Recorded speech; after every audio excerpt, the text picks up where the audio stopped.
It was January 18th, 1943, and the 15-year-old seamstress, Molly Anita Margaret Justice, was on her way home from work. It appeared to be just a regular day, but no one could predict the horrors that were to come.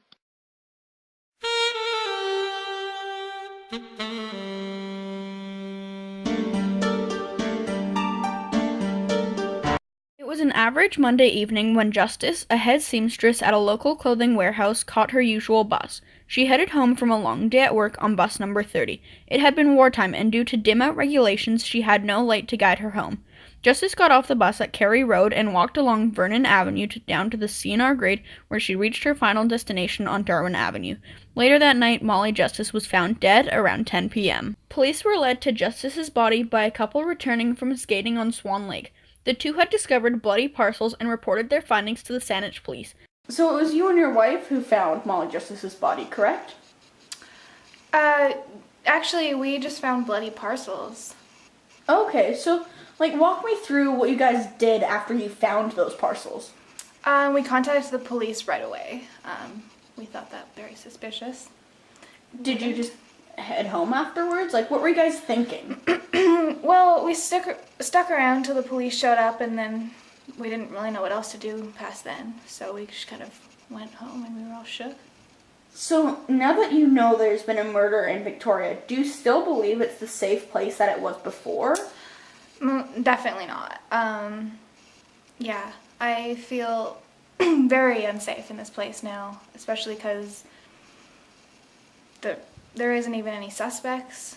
Molly was a friend to everyone. She didn't have any enemies. So you don't feel that it's that much of a safe place anymore. Do you think you'll continue living here or maybe find a new place to live? I wouldn't go to that extreme as to move away, but I'm definitely going to me and my wife will be taking any more precautions as to Victorian nightlife. Later that night, her body was then found, still warm despite the frigid temperatures.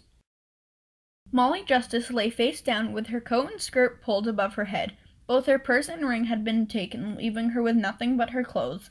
Her blood-stained body was found with roughly 30 wounds. She had been struck on the head by a heavy object twice and stabbed 20 times, along with other injuries, the fatal wound being a severed jugular.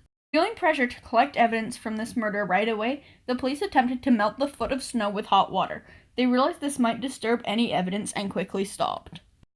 Finally, on February 4th, police had located Justice's purse along with a lighter displaying the initials RL. These two items had been discovered underneath an inverted bucket near Swan Lake, but didn't help to advance the investigation. The police then decided to widen their search by over 60 acres and managed to find a pair of blood-stained gloves. Unfortunately, the gloves brought about no new leads due to the inability to determine a blood type. After 3 months of having no suspects, an 11-year-old girl reported being sexually assaulted near Swan Lake by a young man who had stated that he would do to her what he did to Molly Justice. This young man was 15-year-old Frank Hulbert, also known as Frank Pepler. 2 weeks later, Hulbert had been charged and convicted of assault, but managed to pass the blame of murder over to 49-year-old William Mitchell. William Mitchell was a former RCMP officer who had no criminal record and worked with Hulbert at a paint factory.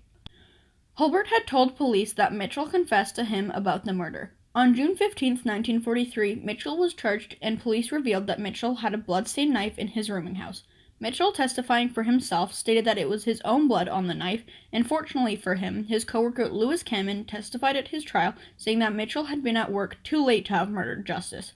With Cameron's testimony, the jury decided that Mitchell was not their man, saving him from the death penalty. After that, the case had appeared to be stalled for the next 25 years, despite Frank Hulbert confessing on numerous occasions.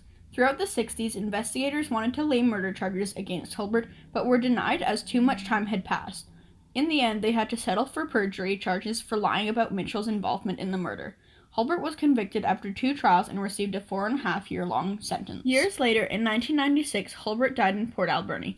After his death, Saanich police admitted that they believed that Hulbert truly was Molly Justice's murderer.